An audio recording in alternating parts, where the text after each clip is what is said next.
Hi, I'm Brad from Brad's Vintage Collection. Tonight I'm going to talk about why PSA becoming more stringent is good for us collectors. There's been a lot of talk on YouTube and a lot of talk throughout the collecting community about PSA raising their standards over the last few years, and the fact that they now have a 9-digit serial number, which kind of correlates to the official new standards where they actually changed the wording in their grading standards.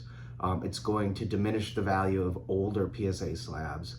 And maybe it will, maybe it won't, but as a collector, the cards that I want to buy are probably always going to be more numerous than the cards that I have. I'm never going to finish my collecting goals. I'm never going to stop finding new things to collect. And I really don't care that much about what the cards I already have are worth. I care more about what the cards are worth that I want to purchase. And so I think PSA raising standards creates a couple of great opportunities for collectors. And so I went into VCP and I pulled numbers for one Ernie Banks card from the 50s and one Ernie Banks card from the 60s, and just kind of pulled the whole grades. Using half grades would not have worked because they're so thinly sold. So I just looked at the VCP high, middle, and average prices of 4, 5, 6, 7, and 8 on 2 cards. The first is the 1959 Ernie Banks, and looking up these VCP numbers kind of illustrate my average. So let's say that I was interested in a PSA 6 Ernie Banks, and the middle price is $168.30, the high price is $200, and the low price is $127.50. And let's assume that PSA is stricter today, and if you can find a 6 with one of those new serial numbers, that card would have been a slam dunk 7 before, and possibly even an 8. There's been some video evidence of grades going down too. I really personally think it's about a 1 grade difference, but let's just say that 6 in the new holder would have always been a 7. So I go to the dealer, I see the 6 in the new holder, it's a beautiful card, I think it's overgraded, and I look at VCP, and VCP high is $200, and I offer him $210 for the card and tell him that it's going to be a record sale. And the dealer in most cases will probably take that $210, and I got what was always a PSA 7 quality card for less than the low PSA 7 price. So to me, I got a great deal on a great card. If I go the other way and I'm finding a card in a 6 holder that's graded in an old slab, even if it's a nice card, I'm going to be able to talk the dealer down to closer to VCP average. Usually a really nice card, you have to pay VCP high, but let's say it's in an old holder and it's a really nice card. I'm going to try to say, well, this one's in an older holder. Most of those $200 VCP high cards are in new holders.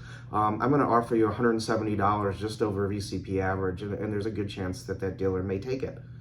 Conversely, if you have an older graded 6 that's kind of an average 6 and maybe below average 6, it's going to be easier to talk him down to VCP low on a card that's in an older slab. So to me, working in that 6 range, getting the newly graded card is a steal because it's cheaper than VCP low of a 7 and way cheaper than the VCP average.